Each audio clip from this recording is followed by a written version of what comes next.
దేవుడు ఇచ్చిన మహా కృపను బట్టి దేవుడు ఇక్కడ గుంకులం ప్రజలతో దేవుడు మాట్లాడడానికి ఇష్టపడుతున్న విషయం ఏంటంటే, ఈ గుంకులం రాకముందు దేవుడు హెస్కేలు 37వ అధ్యాయం ప్రకారము 27వ వచనంలో మందిరం ఎలా కట్టాలో అనే విషయము దేవుడు మాట్లాడున్నారు. దాన్ని బట్టి మన జీవితాల్లో దేవునికి అర్పణగా పెట్టుకున్నప్పుడు తండ్రి చిత్తాన్ని నెరవేర్చి దేవుని రాజ్యాన్ని వెళ్ళడానికి దేవుడు సహాయం చేయగాక. ఈ గ్రామ ప్రజలకి మరి శ్రమపడుతున్న దేవుని బిడ్డలందరికీ కూడా దేవుడు అతి కృపను దయచేయగాక. ఆమె దేవుని ఆరాధిద్దాము, దేవుని మహిమ పరచుకుందాము.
తండ్రి చిత్తాన్ని మరి నెరవేర్చడానికి మా జీవితాల్లో దేవుడు, మనందరి జీవితాల్లో దేవుడు ఈ సాక్ష్యము దేవుడు దీవించడానికి మన మధ్యలో ఉన్నారు.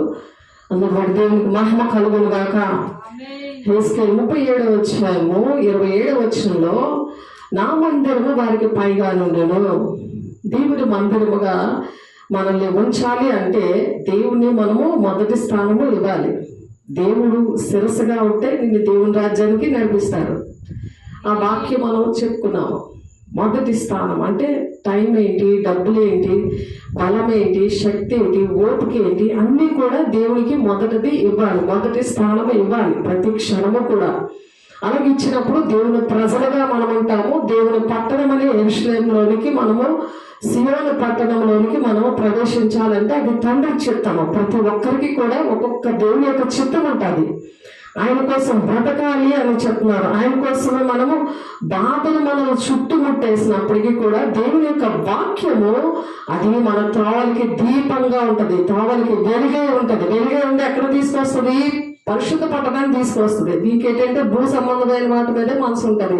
దేవుడు శిరస్సుగా ఉండలేని వాడికి, దేవుడు శిరస్సు కాకుండా దెయ్యం శిరస్సు ఉందనుకో, ఇవే బాధలు దుఃఖములు అనమాట. దేవుడు సంతోషం ఉండదు.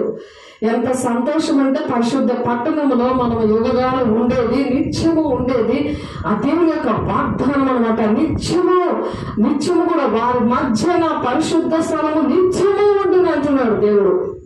నిత్యము ఉంటుందంట. ఈరోజు ఉంటుంది కాదు, నిత్యము ఉంటుంది. అది యుగగాలు ఉంటుంది. ఇప్పుడు మనము ఉన్నదా లేదా అనేది మనము చెక్ చేసుకోవాలి వాక్యం ద్వారా. వాక్యం అనే దేవుడు మనతో మాట్లాడతారు, అనుక్షణము మాట్లాడతారు. కాబట్టి ఇక్కడ 26వ వచనం చూడండి, నేను వారితో సమానార్థమైన నిబంధన చేసేదను. సమాధానంగా దేవునికి మనకి మధ్యన సమాధానం ఉండాలి.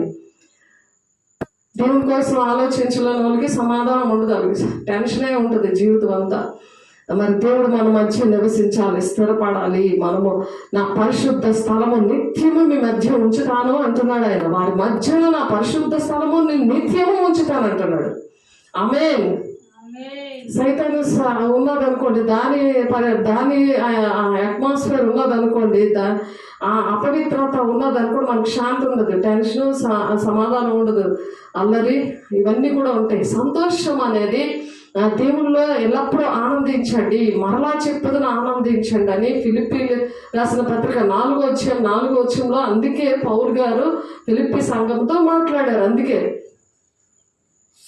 ఎందుకంటే అక్కడ ఏడుపు ఉండదు, కన్నీరు ఉండదు, కలత ఉండదు, ఆకలి ఉండదు, దాహం ఉండదు, ఏముండదు. కానీ పరలోక రాజ్యం మన మధ్యన ఉన్న పరిస్థితులు ప్రాక్టికల్గా దేవుడు ఎందుకు నేర్పించడానికి 3.5 సంవత్సరాలు వచ్చాడంటే ఆయన మనకు మందిరముగా ఉండడానికి, మన తల మీద మనకు శిరస్సుగా ఉండడానికి, ఆయన నడిపించడానికి, ఆయన ద్వారా మనం నడవడానికి. ఆయన నేను ఉన్నానంటే దేవుడు కృపను బట్టి ఇలా ఉన్నాను అని కృతజ్ఞతగా ఉండడానికి, ఆయనను ఆయనతో కలిసి పని చేయడానికి, ఆయన నడిపింపులో నడవడానికి ఆయన మందిరంగా మన తల మీద ఉంటాడు. ఆయన మందిరముగా తల మీద, ఆయన మందిరం అంటే ఆయన తల మీద పెట్టుకొని ఆయన అంటే తల మీదకి ఎక్కించేసుకుంటున్నాం. మీ పిల్లలు అంటారు కదా, ప్రతి ఒక్కరుని భర్తని తల మీద పెట్టుకుంటుంది ఆమె అంటారు, అలాగే భార్యని తల మీద పెట్టుకుంటుంది అని అంటారు. అంతగా ప్రేమిస్తారు. అలా ప్రేమించకూడదు.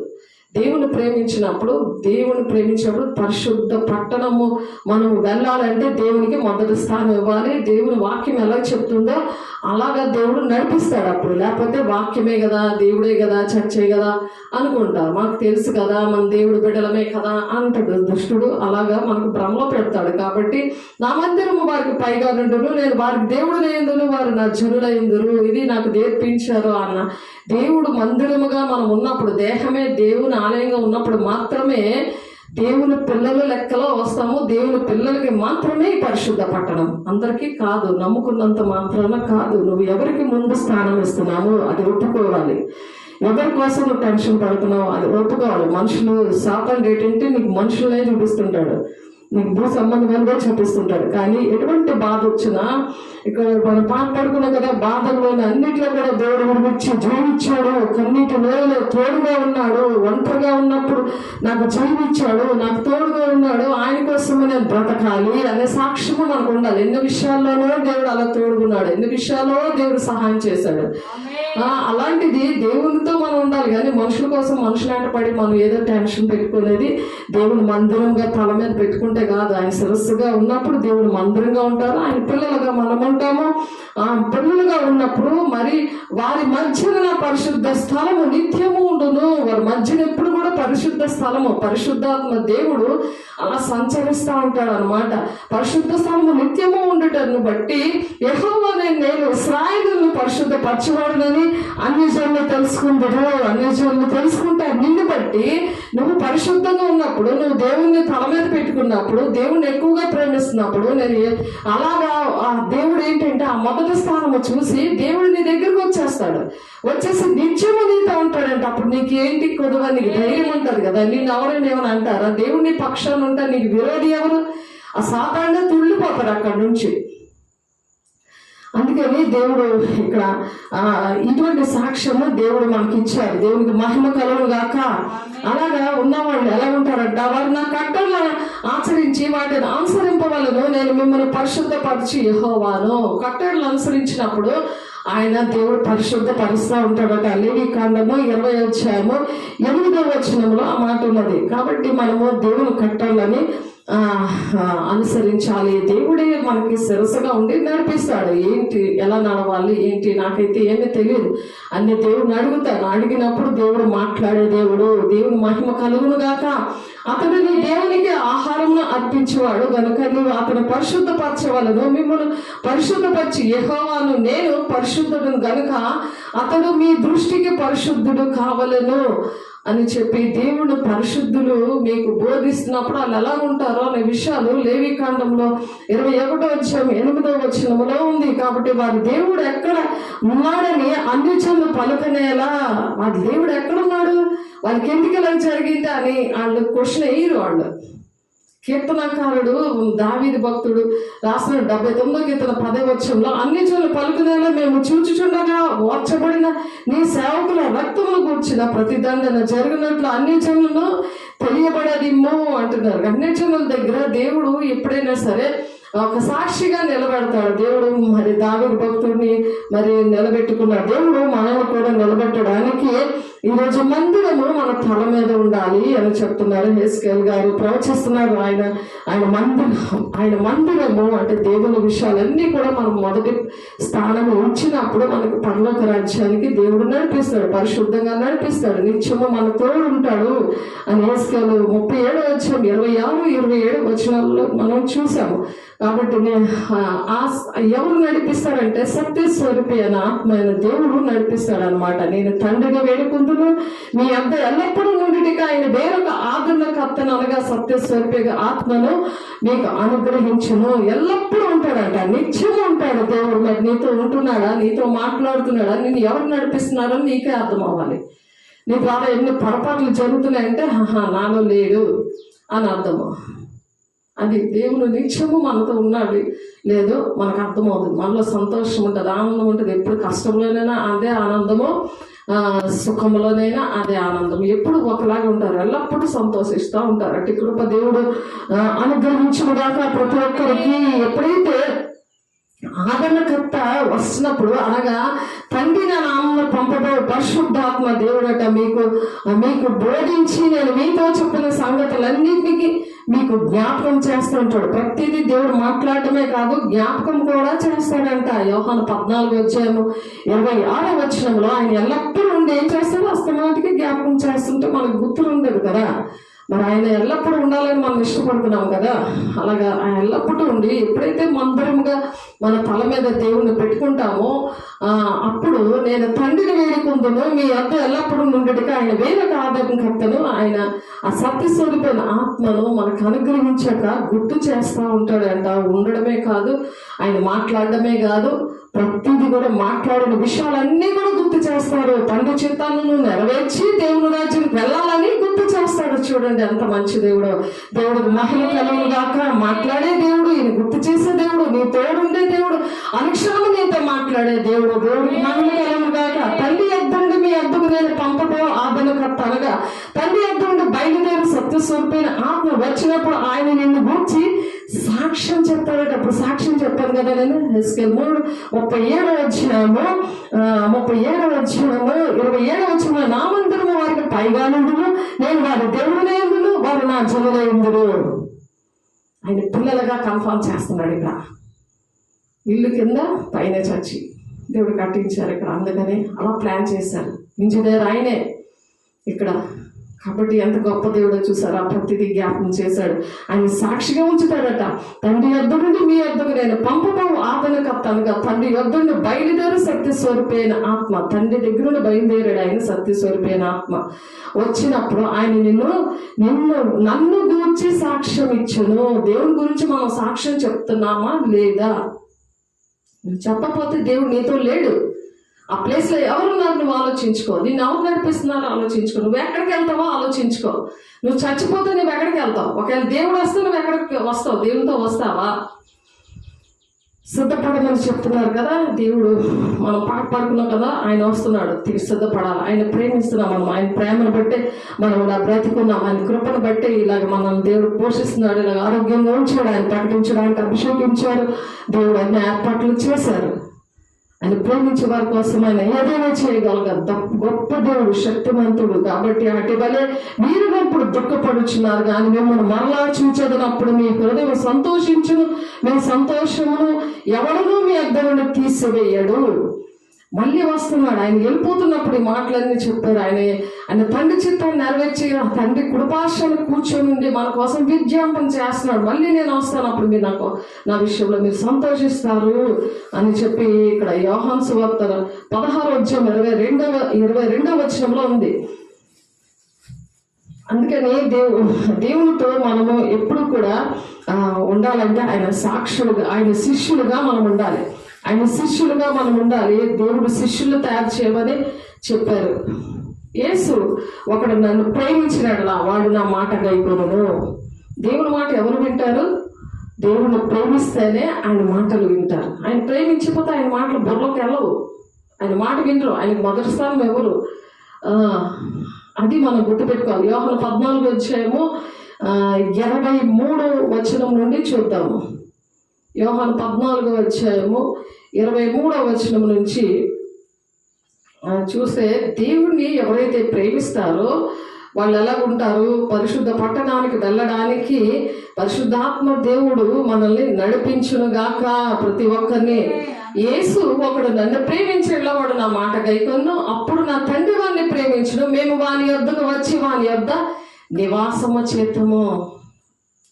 చూడండి, వాళ్ళ యొద్దకు వస్తాడు, వచ్చి వాళ్ళ లోపల దూరి వాళ్ళలో నివాసం చేస్తాడట. అప్పుడు జబ్బులు రోగాలు ఏమైనా వస్తాయా? దేవునికి మహిమ కలుగుగాక. ఆ దేవుడు ఎక్కడికి తీసుకెళ్తాడు?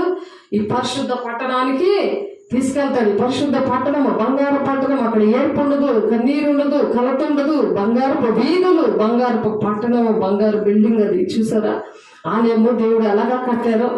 ఆ సియోను పట్టణానికి, మనం యెరూషలేము పట్టణానికి వెళ్ళాలంటే మనమే సియోనులా ఉండాలి. యెరూషలేము పేరు మన మీద చెక్కుతానని చెప్పారు ఆయన.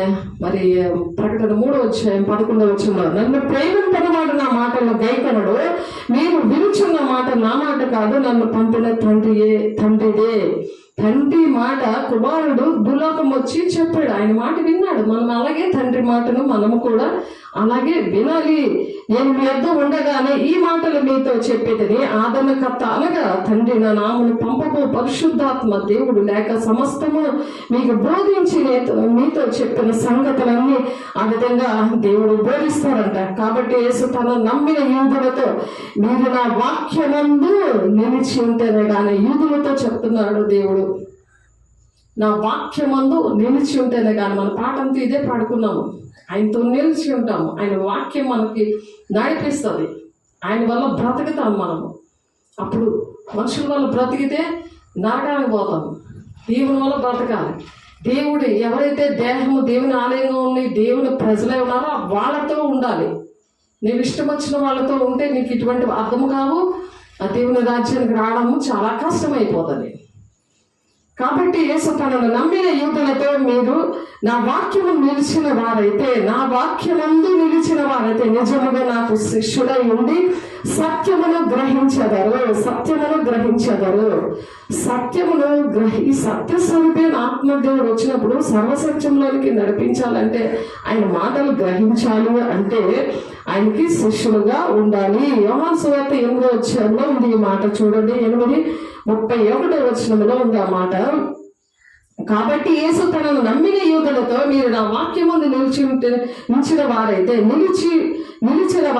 నిజంగా నాకు శిష్యులై ఉండి సత్యమును గ్రహించెదరు. అప్పుడు సత్యము మిమ్మల్ని స్వతంత్రులుగా చేయనని చెప్పగా వారు మేము అబ్రహాము సంతానము అని చెప్తున్నారు. వాళ్ళు అబ్రహాము సంతానము. వాళ్ళు వినట్లేదండి, ఇప్పటికీ కూడా వినకుండా ఉంటున్నారు వాళ్ళు.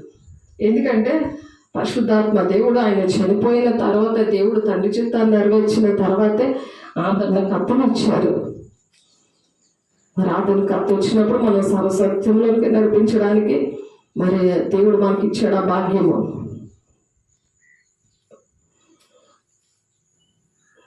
దేవుడు ఏ వాక్యం చెప్పారో, ఏ మాటలు చెప్పారో అవి మాత్రమే మనల్ని బోధించమని మత్తయి 27వ అధ్యాయము 28వ అధ్యాయము 18, 19, 20 వచనాలు ఉంది. ఏమి బోధించారో అదే బోధించాలి. అప్పుడే సదాకాలము దేవుడితో మనం ఉంటాం. దేవునికి మహిమ కలుగుగాక. ఆమేన్. 2వ యోహాను 1వ అధ్యాయము 9వ వచనంలో క్రీస్తు బోధ యందు నిలిచి ఉండక దాన్ని విడిచి ముందులకు సాగు ప్రతివాడును దేవుడు అంగీకరింపనివాడు. వాక్యం ఉంటుంది, దాని ప్రకారం నడవాలని చెప్తున్నారు కదా. నడవకుండా వాళ్ళు ముందుకు వెళ్ళిపోతుంటారు అన్నమాట. వాళ్ళు స్వబుద్ధి మంది ఆధారపడుకుంటూ పూర్ణ ప్రవర్తన అంతటిని యెహోవా అధికారానికి ఒప్పుకోకుండా ఉన్నప్పుడు వాళ్ళ మార్గాలు ఎప్పటికీ సరళం రావు. మరి బహుగా ప్రార్థన చేసిన నేను వినను అంటున్నాడు. మీ చేతులు రక్తంతో నిండి ఉన్నాయి, మీరు కడుక్కోండి అని చెప్తున్నారు. యెషయా 1:15 కీర్తన 50వ అధ్యాయం లాస్ట్ వచనంలోనే ఇక్కడ 2వ యోహాను 1వ అధ్యాయం 9వ వచనంలో చెప్తున్నారు. క్రీస్తు బోధ యందు నిలిచి ఉండక దాన్ని విడిచి ముందునకు సాగు ప్రతివాడును దేవుని అంగీకరింపనివాడు. ఆ బోధ యందు నిలిచి ఉండువాడు తండ్రిని కుమార్ని అంగీకరించువాడు. దేవుని బోధలోని ఎవరైతే నిలబడతారో వాళ్ళే దేవుణ్ణి అంగీకరించిన వాడంట. అందుకనే మనము ఏ బోధలో ఉన్నామో అనేది కూడా చెక్ చేసుకోవాలి. అంచు దినాల్లో మరి అనేకమైన బోధకులు బయలుదేరున్నారు కాబట్టి.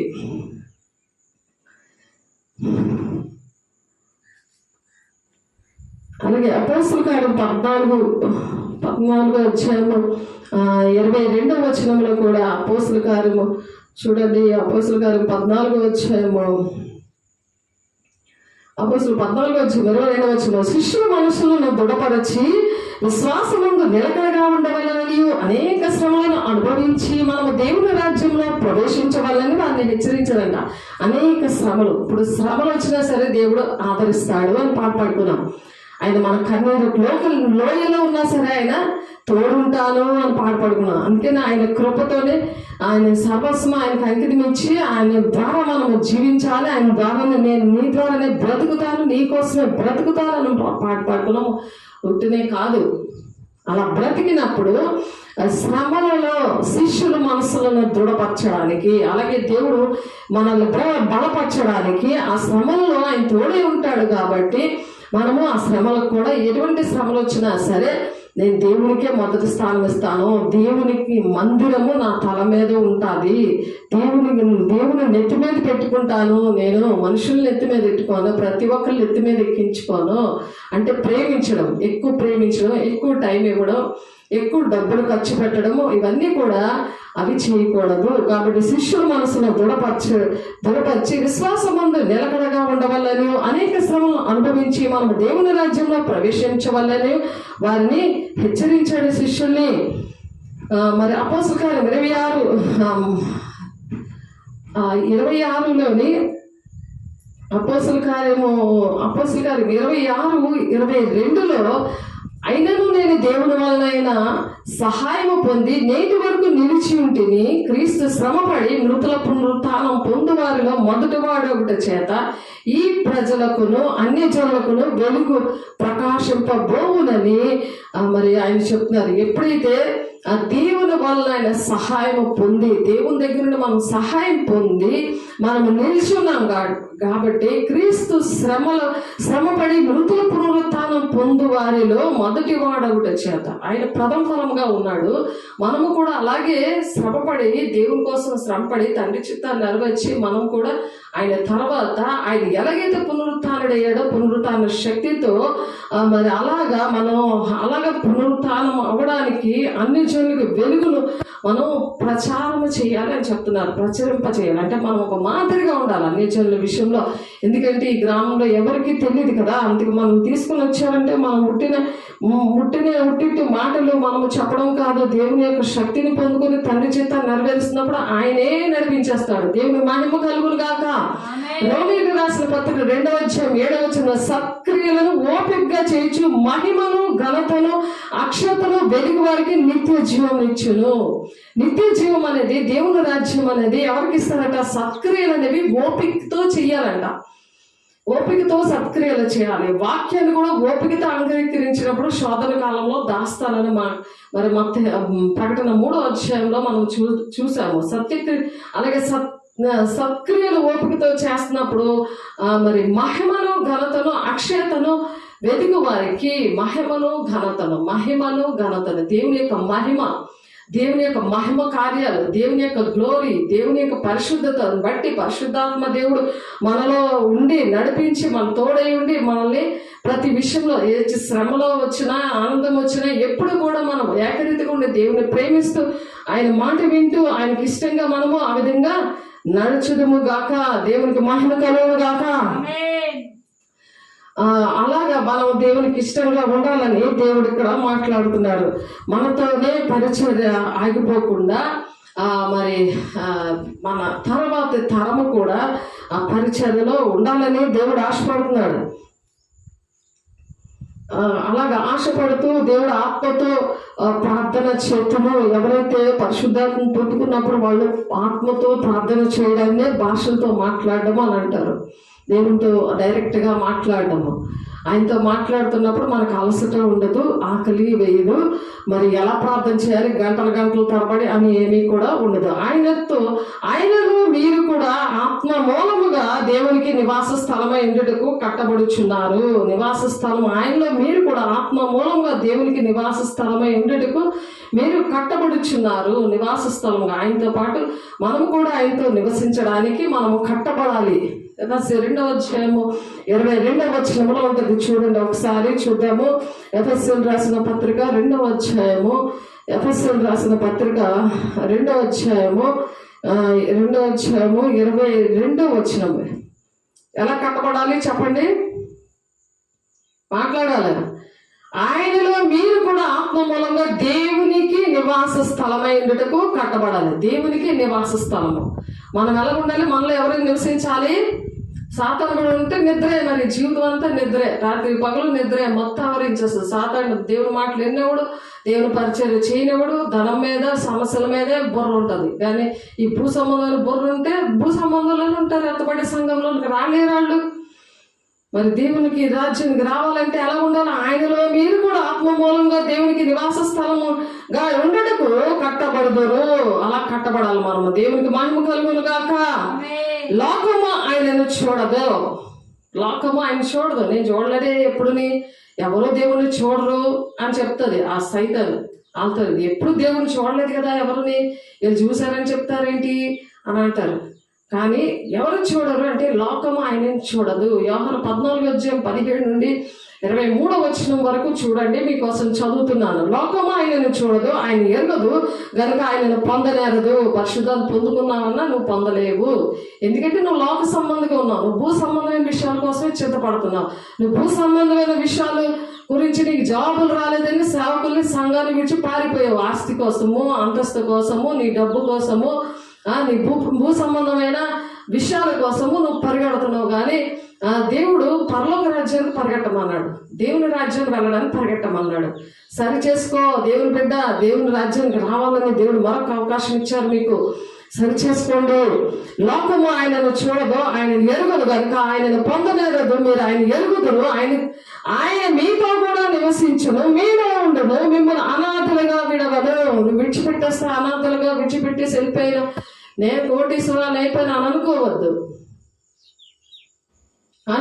దేవుడు ఉన్న వాళ్ళే కోటీశ్వరులు. ఇవన్నీ భూమిలో అగ్గిలో కాల్సిపోతాయి. ఇప్పుడు సంపాదించివన్నీ పోతాయి.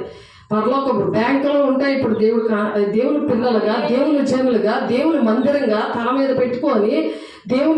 పెట్టుకొని తిరుగుతున్న వాళ్ళకి దేవుడికి మొదటి స్థానం ఇచ్చి, దేవా నీకోసమే నేను బ్రతుకుతాను, నీకోసమే నేను జీవిస్తాను, నువ్వే నా బలము అని చెప్తున్న వాళ్ళకి ఆయనతో నిత్యం ఉంటారు. ఆయన రాజు కావాలంటే రాజ్యం అంతా నాదే కదా అని దేవుడు మాట్లాడి బలపరుస్తారు. పరిశుద్ధాత్మ దేవుడు ఆ విధంగా బలపరుస్తారు. ఆ పరిశుద్ధ పట్టణానికి దేవుడు తీసుకెళ్తాడు. సిద్ధపడండి అని అంటున్నారు. ఇప్పుడు సిద్ధపడండి, దేవుని పిల్లలారా సిద్ధపడండి అని చెప్తున్నారు. ఎవరు దేవుని జనులు? దేవుని మొదటి స్థానాన్ని ఇచ్చిన వాళ్ళే దేవుని జనులు. వాడు దేవుని పిల్లల లెక్కలు వస్తాడు. ఎస్కేల్ 37:27 ప్రకారము అది గమనించుకోండి, చక్కగా చదువుకోండి, దేవుని సరి చేసుకోండి. లోకము ఆయనను చూడదు, ఆయనను ఎరుగదు కనుక ఆయనను పొందనేరదు. మీరు ఆయన ఎరుగుదురు, ఆయన మీతో కూడా నివసించిన మీలో ఉండును. ఆమె మిమ్మును అనాథలుగా విడవను, మీ అద్దకు వత్తును. కొంతకాలము తర్వాత లోకము నన్ను మరి ఎన్నడను చూడదు. లోకం ఎప్పటికీ కూడా చూడదు. ఎందుకంటే లోకము నన్ను మరి ఎన్నడను చూడదంటే యుగాలు దేవునితో ఉంటాం. ఇంకా లోకమే చూస్తుంది.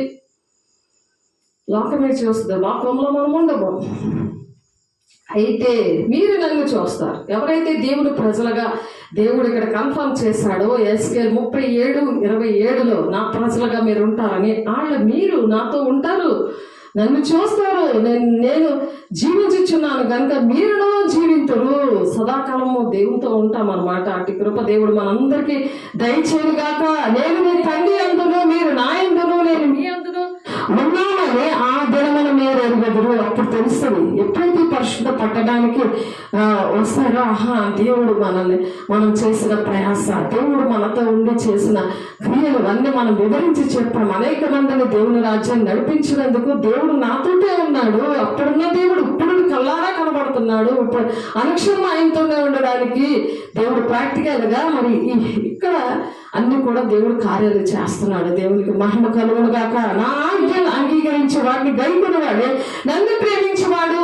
ఎవరు ప్రేమిస్తున్నారు? ఆయన ఆజ్ఞలు గైకొన్నవాడే దేవుని ప్రేమించిన లెక్క. అందుకని వాళ్ళే దేవుని ప్రజలు లెక్కది. నా ప్రజలు అంగీకరించి వాడిని గైకొన్నవాడే నన్ను ప్రేమించేవాడు నా తండ్రి వల్ల ప్రేమించబడను. నేనేమో వాడిని ప్రేమించి వానికి నన్ను కనపరుచుకుందునని చెప్పాను. అలాగే దేవుడు కనిపిస్తారు. ఎవరికి కనబడరు అని సాతానుడు మీతో చెప్తే నమ్మకండి. వాక్యం చూడండి. వాక్య ప్రకారము దేవుడు నడవాలని చెప్తున్నాడు. ఆయనలో మీరు కూడా ఆత్మ మూలంగా దేవునికి నివాస స్థలమైనకు ఈ విధంగా కట్టబడాలి. దేవునికి మహిమ కలుగును గాక. అలా కట్టబడడానికి దేవుడు సహాయం చేయను గాక. అందుకనే మీ దేవుని వల్ల మీకు అనుగ్రహించబడి మీలో ఉన్న పరిశుద్ధాత్మకు ఆలయమే ఉన్నదని మీరు మీ సొత్తు కాదు, దేవుని సొత్తు. మనము దేవుడికి ఇష్టం వచ్చినట్టు మనం నడవాలి. 6:19 ఉంది, రాసుకోండి. ఆ వాక్యం పట్టుకొని ప్రార్థన చేసుకోండి. దేవా నేను సైతం గారి సొత్తు కాదు, నీ సొత్తు అని దేవుడిని అడగండి. ఏం ఆటంకాలు ఉన్నాయో, ఏ మాట దేవుడు మరి మాట వినకుండా దేవుడు గాయపరుస్తున్నారు, నా ప్రజలని నన్ను ఎందుకు దేవుడు అనట్లేదు, అవి దేవుడిని అడగండి. దేవుని ఆలయములకు విగ్రహములతో ఏమి పొందిగా? నువ్వు ఒక్క విగ్రహంగానే ఉన్నావు, పనికి రాకుండా ఉన్నావు. ఒక విగ్రహము, ఒక రాయిలాగా. రాయి ఏమైనా మాట్లాడుతుందా? చెప్పండి. అలాగ నువ్వు ఉన్నావు. దేవుని విషయంలో, దేవుని రాజ్యం కట్టే విషయంలో, సన్నిధి విషయంలో, సంఘం విషయంలో నీకు పట్టింపలేదు. దేవుని పిల్లల విషయంలో నీకు కేర్ లేదు. అసలు నీకు నిర్లక్ష్యంగా ఉన్నావు. నీ రాజ్యం నువ్వు కట్టుకుంటున్నావు. అందుకని దేవుని ఆలయములకి విగ్రహంతో ఏమి పొందిక అంటున్నాడు. మనము జీవం గల దేవుని ఆలయమే ఉన్నాం. అందుకు దేవుడు ఇలాగ సెలవిచ్చుచున్నాడు, నేను వారిలో నివసించి సంచరింతును, నేను వారి దేవుడినే ఉండును, వారు నా ప్రజలే ఉందరు. దేవుని ప్రజలుగా ఉన్న వాళ్ళ క్వాలిటీస్ వేరు, వాళ్ళకి అర్హతలు వేరు. ఏ అర్హత లేకుండా ఊహించుకోవడం చాలా తప్పు. 2 Corinthians 6:16 వాళ్ళని దేవుని పరిశుద్ధ పట్టణానికి తీసుకెళ్ళడానికి ఇష్టపడుతున్నారు. కాబట్టి తన మహిమైశ్వర్యము చొప్పున మీకు దయ చేయవలనని, ఆయన మహిమైశ్వర్యము చొప్పునే దేవుడు ఏదైనా ఇస్తాడు. ఎఫెసీయులకు రాసిన పత్రిక 3:17-18 ఉంది. మీరు దేవుని సంపూర్ణత యందు పూర్ణులగినట్లుగా ప్రేమ యందు వేరు పారి స్థిరపడి సమస్త పరిశుద్ధంతో కూడా దాని వెడల్పు, పొడుగు, లోతు, ఎత్తు ఎంతో మీరు గ్రహించుకోమంటున్నాడు. అలాగా గ్రహించుకోవాలి. ఆ దేవుడు, పరిశుద్ధాత్మ దేవుడు అందరిలోనూ ఉంటాడు. కానీ ఎంత ఎత్తున్నాడు? 600 మైళ్ళు ఎత్తున్నాడు అనుకో. నీ దగ్గర 6 అడుగులే ఎత్తుంటాడు. అలా పడుకుంటాడు, నీతో పాటు పడుకోబెట్టుకుంటున్నావు. పరిశుద్ధాత్మ దేవుడు కునికి కూడలాగా పడుకొని ఉంటున్నావు. అలాగందుకే భాషలతో మాట్లాడి దేవుడి కార్యాలు చేస్తున్నావు అనుకో. 60 మైళ్ళు ఎత్తులో ఉంటాడు ఆయన నీలోనే. అంత పవర్గా పనిచేస్తూ ఉంటాడు. అంత పవర్గా నీతో అంత అభిషేకం నీలో వర్క్ అవుతుంటుంది. నీలో ఉన్న వరాలు కూడా అలా పనిచేస్తూ ఉంటాయి. అలాగ ఆలోచిస్తూ ఉంటాం. ఆయనలో మీరు కూడా ఆత్మ మూలంగా దేవునికి నివాస స్థలమే ఉండటకు ఆ విధంగా కట్టబడాలి. ఆ విధంగా ఎంత పవర్గా ఉంది అని ఆలోచించాలి. ఎంత పవర్ఫుల్గా ఉంది. ఇప్పుడు ఛార్జింగ్ పెట్టినప్పుడు ఎలా ఉంటుంది లైట్, ఛార్జింగ్ లైట్ చాలా డిమ్ అయిపోద్ది కదా. దాన్ని వాడుతున్నప్పుడు మళ్ళీ పెట్టినప్పుడు చాలా ప్రకాశవంత తేజస్సుగా అయిపోద్ది. అలాగే దేవునిలో కట్టబడాలి అని మరి ఎఫెసీయులకు రాసిన పత్రిక 2వ అధ్యాయం 22వ వచనంలో ఆ విధంగా చెప్తున్నారు. అలాగే రోమాపత్రిక 8వ అధ్యాయం 9 నుండి 11 వచనాలు దేవుని ఆత్మ మీలో నివసించిన ఎడల మీరు ఆత్మ స్వభావం గలవారే కానీ శరీర స్వభావం గలవారు కారు. ఆత్మ స్వభావమే నీలో వర్క్ అవుతుంటుంది. శరీర స్వభావం నీలో వర్క్ అవుతుంది. అది ఎంత ఇష్టపడక ముందు దేవుని పని అయిపోవాలి.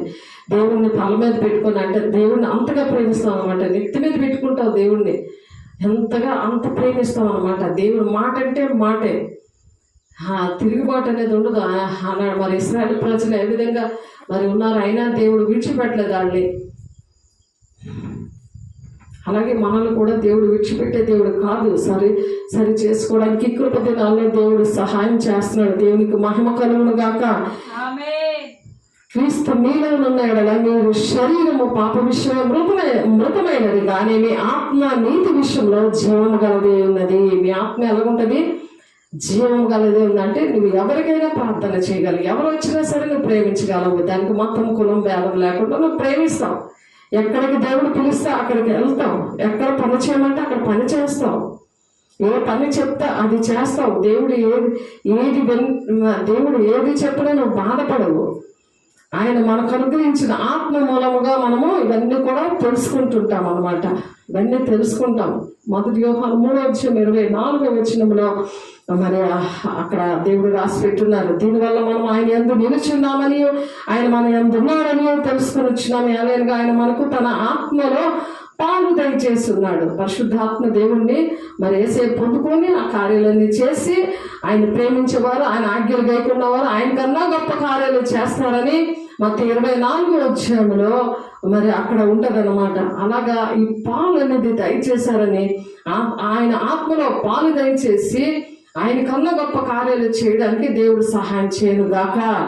1 యోహాను 4:13 ఆయన ఇలాగ దీని వల్ల మనము ఆయన యందు నిలిచి ఉన్నామనియో ఆయన మన యందు ఉన్నాడనియో తెలుసుకొని వచ్చున్నాము. అలాగా ఆయన మనకు తన ఆత్మలో పాలు దయచేసి ఉన్నాడు. ఎవరైతే దాని ప్రజలుగా ఉంటారో ఆయన మందిరము తల మీద పెట్టుకుంటారో, నా మందిరము వారికి పైగా ఉండును, నేను వారి దేవుడనే ఉండును, వారి నా జనులైందురు. ఎవరైతే అలాగ ఉంటారో, దేవుడికి మొదటి స్థానం ఇచ్చి దేవుడు మాట వింటూ ఉంటారో, ఆయన పరిస్థితులన్నీ కూడా ఎలాగుంటాయి? ఆయనలో మీరు కూడా ఆత్మ మూలంగా దేవుని నివాస స్థలంగా కట్టబడుతూ ఉంటారు. కట్టబడుతూ తన మహిమేశ్వర్యం చెప్పిన మీకు దయచి ప్రతిదీ కూడా తన మహిమైశ్వర్యం చెప్పిన ప్రతిదీ కూడా దేవుడు ఇస్తూ ఉంటాడంటే. ఎఫెసీయులు 3:17 ఉందన్నమాట. అలా అన్ని కూడా మనకి అడుగు వాటికంటే, ఊహించే వాటికంటే అత్యధికంగా ప్రతిదీ కూడా దేవుడు ఇచ్చే దేవుడు అనమాట. అలా చూస్తాడు అనమాట దేవుడు. అలాగా ప్రతి ఒక్కరికి అనుగ్రహించిన కాక దీనివల్ల మనం ఆయన యందు నిలిచి ఉన్నామని మనకు అర్థమవుతుంటది అనమాట. అలాగే 1 పేతురు 2వ అధ్యాయం 4 నుండి 5 వచనాల్లో మనుషుల చేత విసర్జింపబడినను దేవుని దృష్టికి ఏర్పరచబడినది అమూల్యమును సజీవమైన రాయకు ప్రభువునందుకు వచ్చిన వారే యేసుక్రీస్తు ద్వారా దేవునికి అనుకూలములకు ఆత్మ సంబంధమైన బలులను నర్పించుటకు పరిశుద్ధ యాజకులుగా ఉండునట్లు మీరు సజీవమైన రాళ్ల వలె నుండి ఆత్మ సంబంధమైన మందిరముగా కట్టబడతా ఉంటారంట. దేవుని బిడ్డలు ఆ విధంగా పరిశుద్ధులుగా ఉంటూ దేవుని మందిరంగా వాళ్ళు కట్టబడతా ఉంటారు అని చెప్తున్నారు ఇక్కడ. మీరు దేవుని ఆలయమైనారు. మరి దేవుని ఆలయంగా దేవుడు మీలో అలా నివసిస్తూ ఉంటారు. దేవుని ఆలయంగా మీరు అలాగే ప్రతి విషయంలో నివాస స్థలం ఉండడానికి మనము ఆ విధంగా కట్టబడతామని దేవుడు ఇక్కడ మంచి ఆశీర్వాదాలతో దేవుడు మాట్లాడుతున్నారు. ఆత్మలో ప్రార్థన చేతును అప్పుడు వాళ్ళు ఏం చేస్తారు? ఆత్మలో ప్రార్థన చేస్తారు, మనస్సుతోనూ కూడా ప్రార్థన చేస్తారు, ఆత్మలో పాడతారు, మనస్సుతోనూ కూడా పాడగలుగుతారు అన్నమాట. 1 కొరింథీ 14:15 ఉంది ఆ మాట. నేను ఆ పరిశుద్ధాత్మ చోటు లేకుంటే, ఇలా లేకపోతే, ఆయన నివసించకపోతే, అలా కట్టబడకపోతే సమస్యలు, రోగాలు, గొడవలు ఇవన్నీ కూడా వస్తాయి. వాళ్ళ దేవుని ఆలయంగా తయారవదు. దేవుడు అలా కట్టబడరు. అందుకని అటువంటి పరిస్థితులన్నీ దేవుడు ఒప్పించుగాక. ఆత్మ విషయాలు చాలా తీవ్రంగా తీసుకోవాలన్నమాట, చాలా ఇంపార్టెంట్ ఇవ్వాలి. అందుకనే ఆయన పైగా మన పైన నా మందిరము వారికి పైగా నుండినని చెప్తున్నాడు ఆయన. హెస్కేల్ గారు ప్రవచిస్తున్నారు. దేవుని మందిరం మన పైనే ఉంటుంది అన్నమాట. మన మొదటి స్థానము ఆయన మందిరానికి ఇవ్వాలి. భూమిని స్వతంత్రించుకుంటారు వాళ్ళు, సాత్వికులు ధన్యులు భూలోకాలు స్వతంత్రించుకుంటారంట. ఎన్ని కష్టాలు వచ్చినాయి, ఎంత ఆశీర్వాదాలు వచ్చినాయి, ఎంత డబ్బు ఉన్నా సరే దీన మనసు ఉంటుంది వాళ్ళకి. ఆత్మ విషయంలో అలా తీవ్రతగా ఆలోచించినప్పుడు భూమిని అంతటినీ కూడా సాత్వికంగా ఉంటారు. సాత్వికులు ధన్యులు వారి భూలోకాన్ని స్వతంత్రించుకుంటారంట. అలాగే స్వతంత్రించుకుంటారు. దేవుడు అనేకమైన మేళ్లతోనే వాళ్ళని నింపడానికి దేవుడు సహాయం చేయగాక. మనం మత్తయి సువార్త 5వ అధ్యాయంలో ఉంది ఆ మాట. చూడండి, మత్తయి సువార్త 5వ అధ్యాయంలో, మత్తయి సువార్త 5వ వచనంలో దేవుడు కొండ మీద ప్రసంగం చేసినప్పుడు, మత్తయి సువార్త 5వ వచనంలో, సాత్వికులు ధన్యులు వారు భూలోకంలో స్వతంత్రించుకున్నారు. అలా భూలోకం అంతటా కూడా దేవుని రాజ్య సువార్త ప్రకటిస్తేనే అంతమా వస్తుంది. దేవుడు త్వరగా మన దగ్గరికి రావాలంటే మనం కరెక్ట్గా ఈ పని చేయాలి. మనం పని చేయకుండా దేవునితో ఉండాలంటే ఎలా అవుతుంది? యుగగాలు పరిశుద్ధ పట్టణంలో ఉండాలంటే అంతదాన్ని మనం ఏం చేస్తున్నామో అని ఆలోచించాలి. దేవుని బిడ్డలారా ప్రతి ఒక్కరూ అలాగే ఆలోచించాలి. యెహోవా తన ప్రజలందు ప్రీతి గలవాడు, ఆయన దీనులను రక్షణతో అలంకరిస్తాడు. దీనులను, సాత్వికులు ధన్యులు, భూలోకాన్ని స్వతంత్రించుకున్న వారిని, ఆ సాత్వికంగా ఉన్న వాళ్ళని యెహోవా తన ప్రజలందు ప్రీతి గలవాడు. అటువంటి దేవుని ప్రజలంటే చాలా ఇష్టపడతాడంట. 149వ కీర్తన 4వ వచనంలో, ప్రజలు ఇష్టపడితే ఎంతసేపు వాళ్ళు కపటంగా ఇష్టపడుతుంటారు. నువ్వు చాలా మంచిదాన్ని, చాలా చక్కగా ఉన్నావు, ఎంత చక్కగా మాట్లాడుతున్నావు, ఎంత చక్కగా పాటలు పాడుతున్నావు, ఎంత చక్కగా ప్రార్థన చేస్తున్నావు అంటారు. కానీ దేవునికి ప్రీతిగా ఉండాలి, ప్రజలకు కాదు.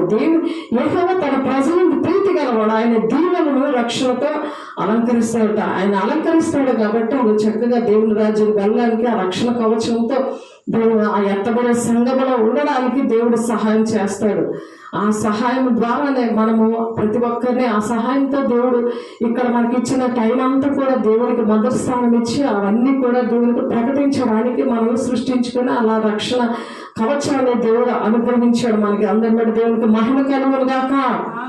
అలా చేయకుండా కీడు చేశారనుకో, పైకి ఒక మాట బయటకు ఒక మాట, మరి అది నెరవేర్చకుండా ఓన్లీ మాటలు, శాస్త్ర పరిశీలన సర్దుకోవాలి అలా చెప్తారు కానీ వాళ్ళు చేయరు. అలా ఉన్నారనుకో వాళ్ళ పరిస్థితి ఏంటంటే, కీడు చేయవారు నిర్మూలమగుదురు, యెహోవా కొరకు కనిపెట్టేవారు దేశంలో స్వతంత్రించుకుందరు.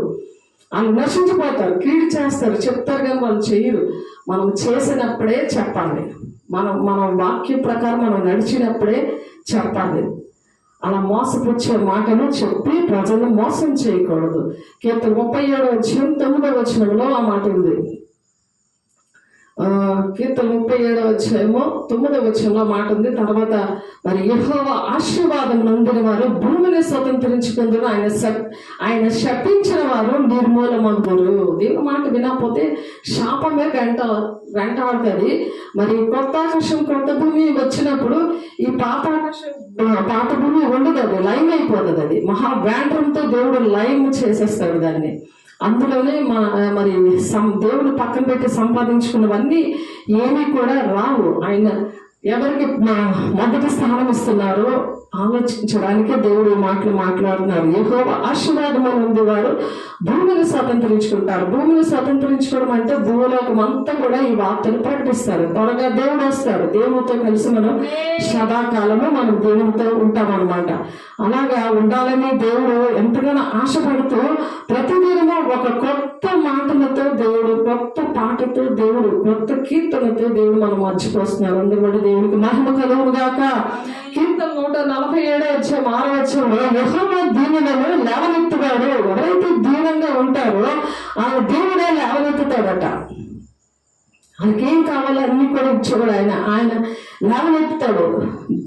భక్తిహీనంగా ఆయన నేలకు కూర్చొని భక్తిహీనత, భక్తి లేకుండా నాకు అన్ని ఉన్నాయో తిని తాగి పడుకుంటాను చక్కగా ఎంజాయ్ చేస్తానంటే అలా దేవుడు ఏం చేస్తాడట, కూర్చొని అనేది 146 కీర్తన 6 మరి ఎలాగున్నామో మనం దేవుడిని ఎత్తి మీద పెట్టుకుంటున్నామా, మరి ప్రజలను ఎత్తిపెట్టి మనుషుల మీద ఆధారపడి మనుషులను నెత్తి మీద పెట్టుకుంటున్నామా, అది ఆలోచించండి. ఎవరికి ఎక్కువ టైం ఇస్తున్నావు, ఎవరికి ఎక్కువ డబ్బులు ఖర్చు పెడుతున్నావు, ఎవరితో నువ్వు ఎక్కువగా మాట్లాడుతున్నావు, అది ఆలోచించుకోవాలి. మొత్తం 21:5 ఇదిగో నీ రాజు సాత్వికుడై గాడిదను భారవాహిక పశువు పిల్ల అయిన చిన్న గాడిదని ఎక్కి నీ వద్దకు వచ్చుచున్నాడని సియోను కుమార్తెతో చెప్పుడి అని చెప్తున్నారు. సియోను కుమార్తె దేవుడు మరి ఆ గాడిద బంధకాల్లో ఉన్న గాడిదని దేవుడు వాడుకొని దాని మీద ఎక్కి దేవుడుగా వస్తున్నాడు ఆయన. నువ్వు అహంకారంగా ఉన్నావు, అది అర్థం కావట్లేదు. వాక్యం అందుకే గ్రహించలేకపోతున్నారు. వాక్యం అందుకే అర్థం అవ్వట్లేదు. వారి లోకంలో ఉన్నందుకు భూ సంబంధమైన వెతుకుతున్నప్పుడు మరి అందుకని అర్థం అవ్వట్లేదు. నీ జనులందరూ నీతిమంతులందరూ నన్ను నేను మహిమపరుచుకున్నట్లు వారు నేను నాటిన కొమ్మగాను నేను చేసిన పనిగానే ఉండే దేశంలో స్వాచ్ఛంగా స్వతంత్రించుకుందరు. నీ నాటిన కొమ్మగా ఉంటారు, మహిమపరుచుకున్నట్లు నాటిన కొమ్మగా ఉంటారు, నేను చేసిన పనిగా ఉంటారు. మరి దేశమును స్వతంత్రంగా శాశ్వతంగా స్వతంత్రించుకుంటారట. శాశ్వతంగా దేశాన్ని శాశ్వతంగా స్వతంత్రించుకుంటారంట. దేవుడు అటు కృప మనకి దేవుని జన్మగా నీతిమంతులే ఉన్న వారందరికీ కూడా ఈ వాగ్దానము దేవుడు నెరవేర్చిన గాక. 60:21 ఒక ఆమెకి కొమ్మలు, ఆ కొమ్మ మీద కూర్చుంటే ఆ వాటర్లో అగ్ని బాప్తిస్మం ఇచ్చారు. ఒక చెట్టు ఆ వాటర్ పక్కన ఉంది. అంటే నీటి కావలియాలు నాటబడితే ఆకువాడక తన కాలమందు ఫలమిచ్చి చెట్టులో ఉన్నావు అనేసి వాక్యం ఉంది కదా. ఆ చెట్టు ఒక పెద్ద చెరువు పక్కన ఉంది. ఆ చెరువు పక్కన ఆ చెట్టుకి కొమ్మలా ఉంది. ఆ కొమ్మగాను చూడు వారు నేను నాటిన కొమ్మగాను నేను చేసిన పనిగాను ఆయన బలిపీఠం దగ్గర సేవ చేయడం దేవుడు వాడుకుంటున్నారు. దేవుడు మహిమ కలుగును గాక. అందులో అగ్నిఅభిషేకం అనేది దేవుడు ఇచ్చారు. కొమ్మ మీద పెద్ద బాల్ లాంటిది వచ్చి ఆమె పడింది అనమాట. అలా ఆకాశం చూస్తుంటే కొమ్మ మీద కూర్చుని ఆమెకు బాప్తిసం తీసుకున్న ఒక వారం రోజుల్లో దేవుడు చూపించిన విషయం అది వచ్చి ఆ మనిషి ఆమె మీద పడగానే వెంటనే అందులో చేపల్లాగా చక్కగా అందులో అగ్నిదాత్యం ఇచ్చేస్తే పరిశుద్ధ పట్టణంలో పర్యటన దేవుడు చూపించారట. దేవునికి మహిమ కలుగును గాక. దేవుడు చూడండి మహిమపరుచుకున్నట్లు నీతిమంతులైందురు నీ జనులందరూ నీతిమంతులైందురు నన్ను నేను మహిమపరుచుకున్నట్లు దేవుణ్ణి మహిమపరచడానికి కార్యము చేస్తాడు. మనం దేవుడు కొమ్మగా ఆయన నాటిన కొమ్మగాను నేను చేసిన పనిగాను ఉండి దేశంలో స్వతంత్రించుకోవడానికి దేవుడు పని చేస్తాడు. అది మనం అహంకారం పడడానికి కాదు, దేవుని మహిమపరచడానికి. దేవుని బిడ్డ నన్ను దేవుడు ఇలా దేవుడు నా పట్ల ఇలాంటి ప్రణాళిక ఉంది, నేను భూ సంబంధమైన విషయాల మీద నేను మనసు పెట్టకూడదు. దేవుడికి ఇష్టంగా నాకు ఒక పనులు అప్పచెప్పాడు, కొన్ని పనులు అప్పచెప్పాడు, అవన్నీ నేను చేస్తాను, దేవుని రాజ్యానికి వెళ్తాను అని ఒక ఆశ ఉండాలి. అటువంటిది దేవుని మనకు ఇక్కడ హెస్కేల్ 37:27 ఉంది కదా. మరియు వారి మధ్యన పరిశుద్ధ స్థలము నిత్యము ఉండును. ఎప్పుడైతే అలా మొదటి స్థానం ఇస్తారో ఆయన సన్నిధి నిత్యం ఉంటుంది అనమాట. అస్తమాటికి కునుక్కోళ్ళు పడుకోని ఉంటారు. సాతండి ఏంటంటే ఏ పనులు చేయనప్పుడు, దేవుడు వాక్యం విన్నప్పుడు, కూర్చున్నవాడు పడుకున్నవాడు అలా కునుక్కోవడమే పని. సైతాన్ లక్షణాలు అనమాట. అవి దేవుని ప్రణాళిక నెరవేర్చకపోతే వచ్చే నష్టాలు వెంటనే మనం సరి చేసుకోవాలి. సరి చేసుకోవడానికి దేవుడు అట్టి కృపను దేవుడు అనుగ్రహించిన గాక. అలా ప్రతి విషయాలు కూడా అలాగా మనము జయం అనుగ్రహించినప్పుడు దేవుడు జయించేవాడు వీటిని స్వతంత్రించుకొను, నేను అతనికి దేవుడిగా ఉండను, అతడు నాకు కుమారుడై ఉండును అని. ఆయన కుమారులుగా కుమార్తెలుగా పరిశుద్ధ పట్టణానికి వెళ్ళడానికి జయం అనేది మనకు ఈ భూలోకంలోనే ఉండాలి. ప్రతి జయం అనేది పరిశుద్ధాత్మ దేవుడే ఇస్తాడు. ఇది ప్రకటన 21:7 ఉంది ఈ మాట. అలా మనం ప్రతిదీ కూడా అలాగే మన వాక్యముతో మనం సరి చేసుకోవాలి. సరి చేసుకున్నప్పుడు కొత్త ఆకాశము కొత్త భూమి అనేది ఆ దేవుని రాజ్యంలో మనము పరిశుద్ధ పట్టణంలో మనము యుగగానే ఉండడానికి దేవుడు సహాయం చేయడానికి పేతురు గారు 2 పేతురు 3:13 ఆయనను మనం ఆయన వాగ్దానం బట్టి కొత్త ఆకాశం కొరకును కొత్త భూమి కొరకును కనిపెట్టించున్నాము, వాటి యందు నీతి నివసించను. అప్పుడు నీకే పాపం ఉండదు. నీతి నివసిస్తున్నప్పుడు నువ్వే పాపము చేయలేవు. పరిశుద్ధ పట్టణంలో నీతి నివసిస్తుంది. అది ముందుగానే పేతురు గారు ప్రవచించారు. ఆ ప్రవచనము మరి ప్రకటన 21:1-2-3 నెరవేర్చబడడానికి సిద్ధంగా ఉంది. అందుకనే దేవుల్లో ఫలింపని ప్రతి తీగను కూడా ఆయన తీసి పారేస్తూ ఉంటాడనమాట. నీకు నీ చెట్టుగా ఉన్న మంచి దేవుడు ఆ నీటి కాలు ఎవరైనా నాటబడిన చెట్టుకి నువ్వు కొమ్మగా ఉన్నావు కదా, ఆ కొమ్మగా ఉన్నందుకు దేవుడు ఏం చేస్తున్నారు, నాలో ఫలింపని ప్రతి తీగను ఆయన తీసి పారవేయి. నువ్వు నిన్ను అక్కడ ఉంచడం, నువ్వు ఆ సన్నిధిలో ఆ గ్లోరీ గాస్పెల్ చర్చ్ ఆర్గనైజేషన్లో నువ్వు ఫలించట్లేదు కదా. నీకు భూ సంబంధమైనవే కావాలి కదా, భూ సంబంధమైన ప్రేయర్ పాయింట్లే కావాలి. నీకు జరగలేదంటే నువ్వు దేవుని ఆజ్ఞలు పాటించవు, దేవుని సేవకులు అక్కర్లేదు, దేవుడు అక్కర్లేదు, నీకు సంఘం అసలు అక్కర్లేదు. అందుకనే దేవుడు ఏం చేస్తాడంట, నాలో ఫలింపని ప్రతి తీగను ఆయన తీసి పారవేసేస్తాడు అనమాట. పారవేసేసి ఫలించు ప్రతి తీగ మరి ఎక్కువగా ఫలింపాలని దానిలో పనికిరాని తీగలన్నీ కూడా తీసి పారేస్తాడు. దాని ద్వారా 2-3 కుటుంబాలు నాశనం అయిపోయాయి. అందుకని వాళ్ళు తీసి పారేస్తాడు అనమాట, వాళ్ళు రానివ్వడు. అందుకని ఎక్కడ యోహాను సువార్త 15 ఉంటుంది ఆ మాట. మరి ఏ విధంగా ఉన్నామో అది ఇప్పటికైనా సరి చేసుకోవాలి. ప్రతి విషయాలు కూడా ఈ భూలోకంలో ఉన్నప్పుడు దేవుని మాట రోజు వింటున్నారు కాబట్టి, వాక్యం వింటున్నారు కాబట్టి సరి చేసుకోవాలి. దేవుని సన్నిధిలో సరి చేసుకోవాలి, సేవకుల దగ్గర సరి చేసుకోవాలి, సంఘంతో సరి చేసుకోవాలి, సంఘంతో కలిసి ఉండాలి, తండ్రి చిత్తాన్ని నెరవేర్చాలని దేవుడు ఆశపడి దేవుని బిడ్డ చెప్తున్నారు. కాబట్టి ప్రతి ఒక్క బిడ్డలు కూడా ఆత్మీయ బిడ్డలు అందరూ కూడా సరి చేసుకోండి. దీనమైన మనసు కలిగి ఉన్నప్పుడు భూలోకాన్ని అంతర్ని స్వతంత్రించుకుంటారు. కాబట్టి దీనిని భూమిని స్వతంత్రించుకుంటారు, బహుక్షేమము కలిగి సుఖించగలరు. సుఖము అనేది ఉంటుంది దేవుని రాజ్యంలో. కీర్తన 37:11 దావీదు గారు ప్రవచించారు. ఆ ప్రవచనాలన్నీ కూడా నెరవేర్చబడాలని వాళ్ళ అనుభవంతో దేవుని ఆత్మతో నింపబడి మరి చెప్పడానికి దేవుడు సహాయం చేశాడు. అందుకనే సియోను లెమ్మో, నీ బలము ధరించుకోను, పరిశుద్ధ పట్టణమైన యెరూషలేమా నీ సుందర వస్త్రములు ధరించుకో, ఇక మీదట సున్నతి పొందని వాడవుడును అపవిత్రుడైన వాడవుడును నీ లోపలికి రాడు అంటున్నాడు. అలాగా అంత గట్టిగా దేవుడు అగ్నిజ్వాలంటే ఆత్మతో మరి అలాగ అభిషేకించాడు అనమాట. అలాగ అభిషేకించి అంత జ్ఞానం ఇచ్చి దేవుడు నడిపించడానికి సహాయం చేసిన దేవునికి మహిమ కలుగును గాక. ప్రార్థన చేసుకున్నాను, తమ్ముడు చోటు ప్రార్థన చేసుకున్నాను. పరిశుద్ధుడా ప్రేమగల దేవ, అభిషక్తుడైన కృపగల నామలో నీ మహిమగల నామలో ప్రభా, అయ్యా నేను క్రీస్తుతో కూడా సిలువేయబడ్డాను. ఇక నా జీవించిన వాడు నేను కాదు, క్రీస్తు ఆయన జీవిస్తున్నాడని ప్రభు మానవు నిన్ను రుజువుపరచుకోవడానికి సహాయం దయచేయండి. ఇంకా నీ సాక్షిగా నిలబెట్టుకోవడానికి సహాయం దయచేయండి. అనేక మందికి వాక్యము నాయన చూసిన ప్రతి ఒక్కరికి కూడా ఫలింపు నాయన వాళ్ళ హృదయాలు జరగాలి గాక వేస్తున్నాం. అందులో పరిశుద్ధాత్మలో వేరే సహాయం దయచేయండి. మీరు అధ్యక్షత వహించండి. నాయన ఉదయం వేసుకొని 27 ఉంటున్నాడు నాయన తండ్రి, నా మందిరం వారికి పైగా ఉంటున్నాడు, వారి దేవుడనే ఉండడు, వారు నా ప్రజలే ఉండు అని చెప్తున్నా ప్రభా. మరి నాయన వారి మధ్య నా పరిశుద్ధ స్థలములు నిత్యముగా ఉండుటకు బట్టి నేను స్నాయములు పరిశుద్ధ పరచువాడమని అన్ని జనులు తెలుసుకుంటారు నా ప్రభా. ఇక్కడ జనులు ఇక్కడ ప్రజలందరూ నేను తెలుసుకోవడానికి మీరు సహాయం చేసి నడిపిస్తున్నారు.